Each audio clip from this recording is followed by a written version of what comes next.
You know, I'm not exactly one for prayer. If that's your jam, cool. Whatever. I don't see the point in asking somebody that's supposed to be all-knowing, all-loving, and all-powerful for help when that entity clearly allows all these bad things to happen. Which means they either don't love like it's claimed, they either don't know like it's claimed, or they don't have the power like it's claimed, or even worse, have the power, the love, and the knowledge, and choose not to do anything about it. I'm not into those types of prayers. Now, at the beginning of the season, I did pray to Joe Pesci to protect Justin Fields, and I guess George Carlin was wrong. It didn't pay off to pray to Joe Pesci. So, I'm really left with no choice but to pray to the one true God, that is Hunter Hearst Helmsley. And on everything that is the Hunter, the Hearst, and the Helmsley, ugh. I pray to God that this game Sunday isn't the snooze fest that it's certainly shaping up like it's going to be. Lord Dugga, hear my prayer, which means we don't want to watch just Bears football, For those of you that get the reference, you know, and for those of you that don't, shame on you. We'll have no blasphemy on this channel. But good God. 49ers, Bears, Sunday. Shaping up to be a real matchup and showdown of Bears football. Say it again for those that can't hear. Bears football. Oh, God almighty. This game would potentially be a whole lot more fascinating if Trey Lance was healthy and he was the starter for the 49ers right now. Of course, neither of those things are true. So we get to watch Jimmy Garbage Pail and this 49ers team coming into Soldier Field, who have lost their last 4 games, and in their last 3 losses have only managed to average a whopping 16.3 points per game. So yeah, what's that sound like, folks? Bears football! There's no Trey Lance, like I mentioned. No George Kittle, I believe, as well. He's out for probably another week or so, which means the Bears, I guess, dodge a bit of a bullet because there's no George Kittle, and the 49ers will be starting the inferior quarterback in Jimmy Garoppolo. Yeehaw! At least the 49ers can hang their hat on the fact that they bring in a top 5 passing defense, at least statistically, through the first 7 weeks of the season. Which means that they can match up well against the passing game, which, wouldn't you know, that's where the Bears suck hind tit the most. But, that said, this 49ers defense does struggle some against the run statistically and certainly struggles to get home to the quarterback in terms of the pass rush, not getting many sacks, not generating a ton of heat, which bodes well for the Bears in this matchup on Sunday. And as far as Chicago goes, oh God. After Sunday's game, we probably all felt like we caught COVID. No, just Matt Nagy. Allegedly. Tinfoil hat on? Who thinks that he caught COVID just to avoid getting fired? Tinfoil hat off. But the Bears, a couple of weeks ago, for some reason, were probably feeling like they were riding high. They had just beaten the Raiders. They were 3-2. And now they've had 2 straight embarrassing losses for different reasons. Losing 24-10 or 14, whatever the fuck it was, to the Packers in Week 6. Who even gives a shit anymore? It's 24-14. It's typical embarrassment. Play Aaron Rodgers twice a year, lose to Aaron Rodgers twice a year. He still owns us. He's still daddy. Always has been, always will be.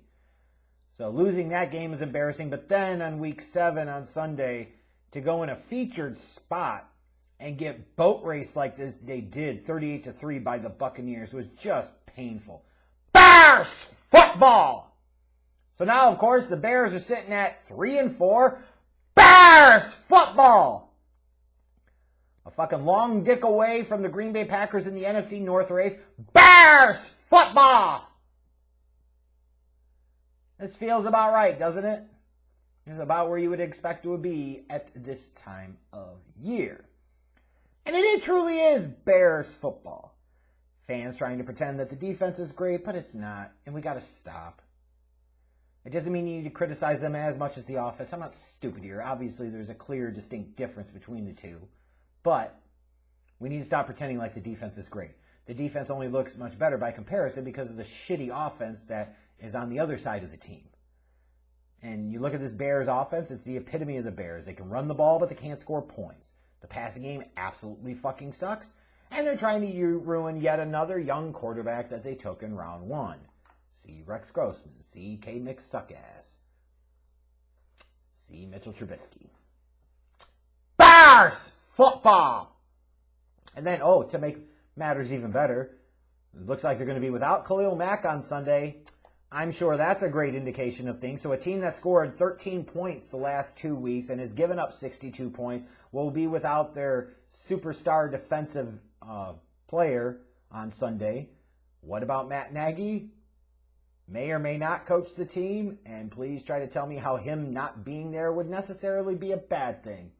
Point I'm getting at here is it's a rough spot for the Bears, and when you look at this right now, some people maybe start to look at the last 2 games and start to get that 2014 Mark Trestman vibe of just totally losing the team in the locker room, and it just goes downhill very quickly. There's a lot to be concerned about right now, yes. You're starting to have guys get injured. Your offense still absolutely fucking sucks.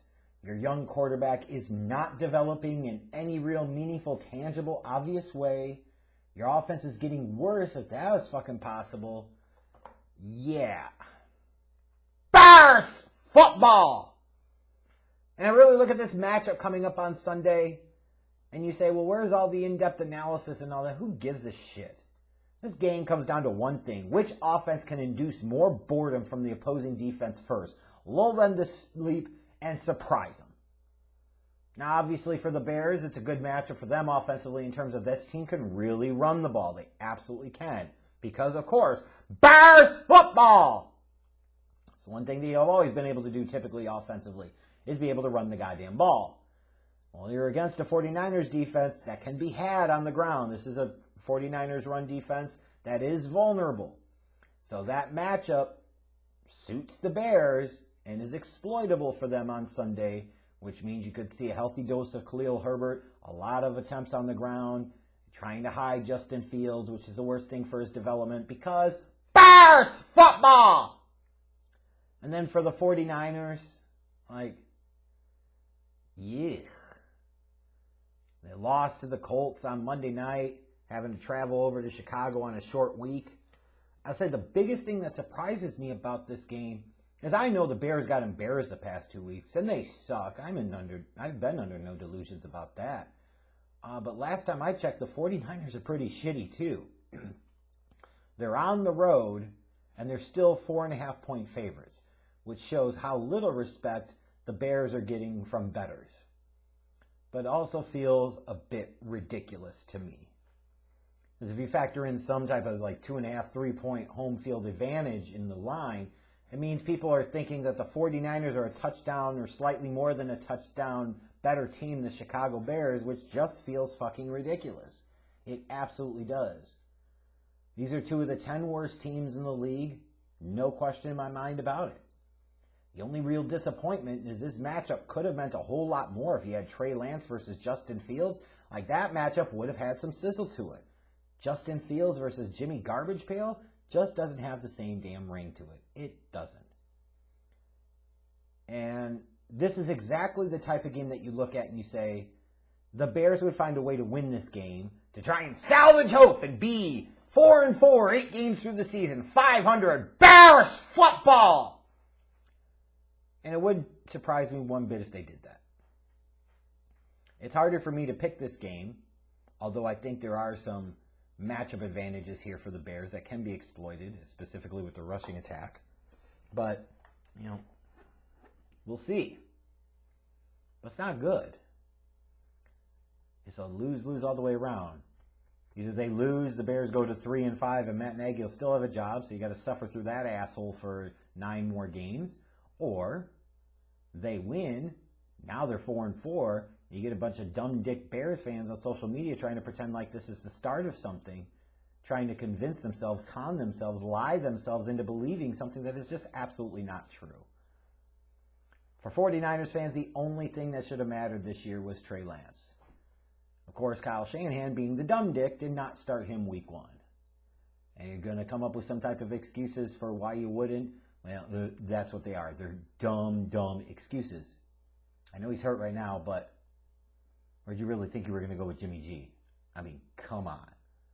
Could be a potential for a get-right game for the 49ers on Sunday, but I don't see why 49ers fans would feel very confident either. Oh, the Bears suck. So do you! So do you, assholes! In terms of my picks of this game, yeah, fucking right. I am going to pick the 49ers, but I'm only picking them by a field goal. Some 20-17 type of bullshit.